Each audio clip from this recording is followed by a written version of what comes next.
ബംഗ്ലാദേശിൽ പോയി പറഞ്ഞത് ഏറ്റവും കൂടുതൽ പ്രസവിക്കുന്ന സ്ത്രീകൾ എന്നാണ് ഒരു ജാതി ഒരു മതത്തിനെ കോട്ട് ചെയ്ത് ഉദ്ദേശിച്ചത്. അത് പ്രധാനമന്ത്രിയാരാണ്. അതാ അങ്ങനെ നടക്കുന്നോണ്ടല്ലേ അദ്ദേഹം പറഞ്ഞു, പറയാൻ പറ്റത്തില്ല. ഓ അപ്പൊ അടിപൊളി.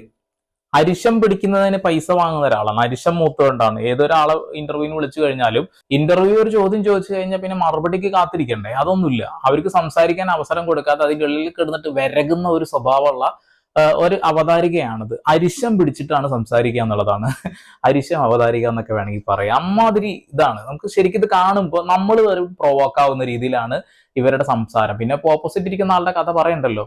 അതായത് മുസ്ലിം സമുദായത്തിൽപ്പെടുന്ന ആളുകൾ അവർ പെറ്റുകൂട്ടുന്നു എന്നുള്ള ഒരു വിവാദ പ്രസംഗം നരേന്ദ്രമോദി ഒരിക്കലും നടത്തിയിട്ടുണ്ടായിരുന്നു എന്നുള്ള അതിനെ കുറിച്ച് പറഞ്ഞ വാക്കാണ് കേട്ടത്. അതായത് ആ നരേന്ദ്രമോദിയുടെ സ്റ്റേറ്റ്മെന്റിനെ അവർ സാധൂകരിക്കുന്ന അല്ലെങ്കിൽ അതിനെ അനുകൂലിക്കുന്ന രീതിയിലുള്ള ഒരു സംഭാഷണം. ഈ വീഡിയോ ഉടനീളം വേടനെ കുറ്റം പറയുന്ന ഒരു വീഡിയോ ആണ്. അരിശം പിടിച്ചിരിക്കുന്ന